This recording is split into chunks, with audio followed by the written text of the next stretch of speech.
We follow our AGM with a range of presentations to help people with their knowledge and understanding of HSP. After each talk, the presenters are happy to take questions from the audience.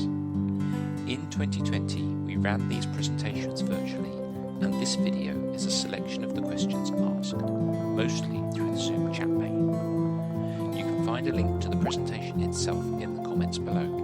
And I'd like to give thanks once again to those presenters for taking the time to talk to us and then to answer all of the questions asked of them. Enjoy. Somebody has purchased a Revitive. They found that it makes their condition worse. They've got neuropathy of the feet and lower legs, and they find it makes their legs swell. Should they continue to use it?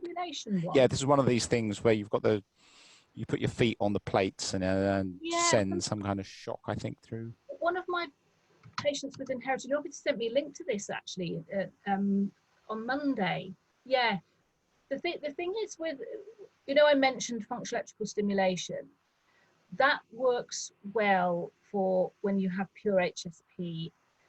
It doesn't work well when there's neuropathy because how it works, you need an intact nerve, sensory and motor nerve. You need to have an intact arc of the nerves for it to work well. So if you have any nerve damage, it doesn't work.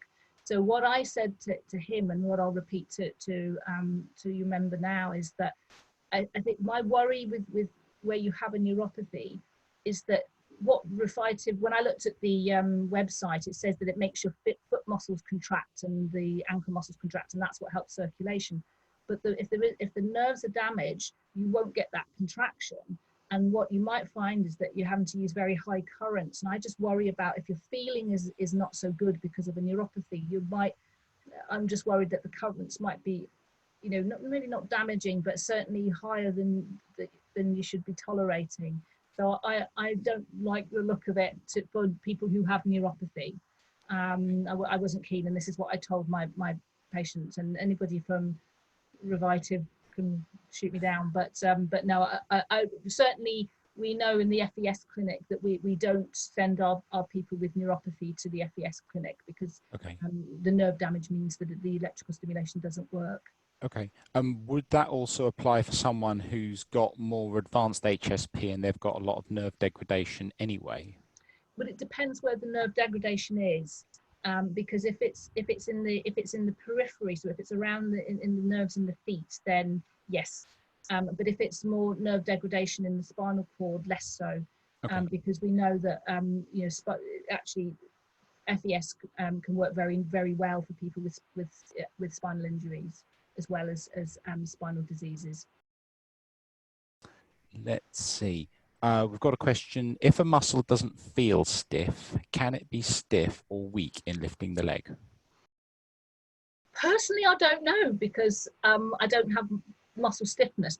But what I do know about muscles is that they'll work best in certain ranges. Now, when I say certain ranges, in my biceps here, when it's working up here, the biceps is short. We call that inner range.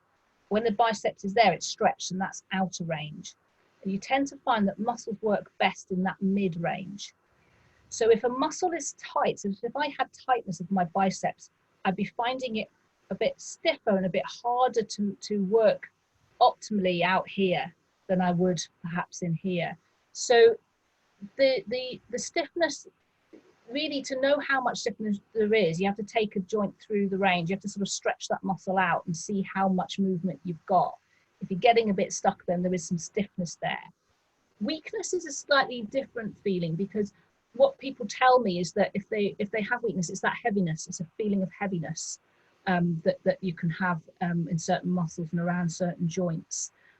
So that's, it's like I was saying earlier, we're still not entirely, I suspect that a lot of, if you do see weakness, it's just because of a bit of disuse, and it can be helped unless you do have a neuropathy as well, and that's certainly when the muscles around the ankles can actually be a bit weaker because of the neuropathy. But more often than the muscles at the tops of the legs and the hips, etc., then that's more to do with just a bit of disuse, and that's reversible. Okay. There's a couple of comments up about the bridges stuff. You could say is that specifically for muscular dystrophy, or do you think there might be stuff on there that we could use? There's people on there with inherited neuropathy as well. And that, you know, I'll put the link up, have a look, because it's like I was saying, what we found in that first meeting was actually the similarities and challenges that people have. Of course, what people with muscular dystrophy and inherited neuropathy won't have is the muscle stiffness. But there are lots of other similarities in terms of weakness, balance problems, fatigue. And they talk about fatigue quite a lot in there, how you might work with an orthotist, how you know, and so I'll put the link in, I'll give Adam the link to put in the YouTube blurb, and feel free to have a look. It's available for anyone to have a look at. And I have to say, I really like the videos and listening to the stories, and just hearing people's voices really and experiences is really powerful for me to help my understanding. And this is what we want to replicate with PARP, but with just much more of a physical activity focus. Can I just ask one question? Sure. Some people are unable to access various sort of exercise facilities just because their mobility problems prevent them from doing it. They can't get on public transport, and then if they can get to a gym, they may need someone to help them to get from one machine to another. That kind of thing. Is that something that you're also looking at?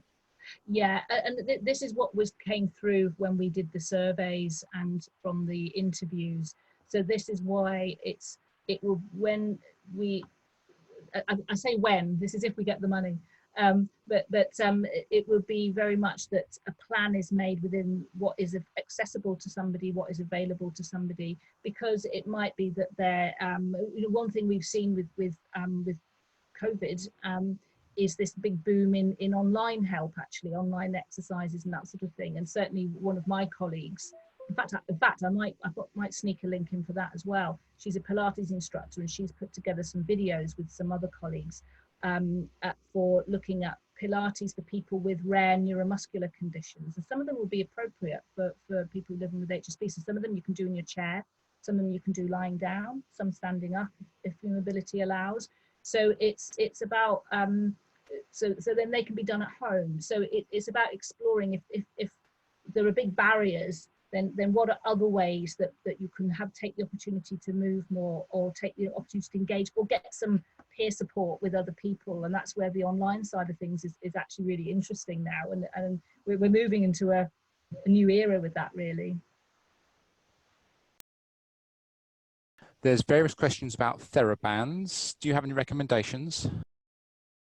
This one is called TheraBand, and this is the one we use in NHS. I think there are others, but there's a few online shops that you can get them. I have no links to any of these shops, no shares, but there's one called the Complete Care Shop. Some of you might have come across that one. It's really good for other things that can help with bathing and putting socks on and that sort of thing. But they have a whole range of exercise bands. There's another one called Physio Rooms. They're a bit more terrifying looking because there's all these sort of muscly guys with splints and that sort of thing. So it's more health and fitness, but they do exercise band and ankle weights and that sort of thing as well.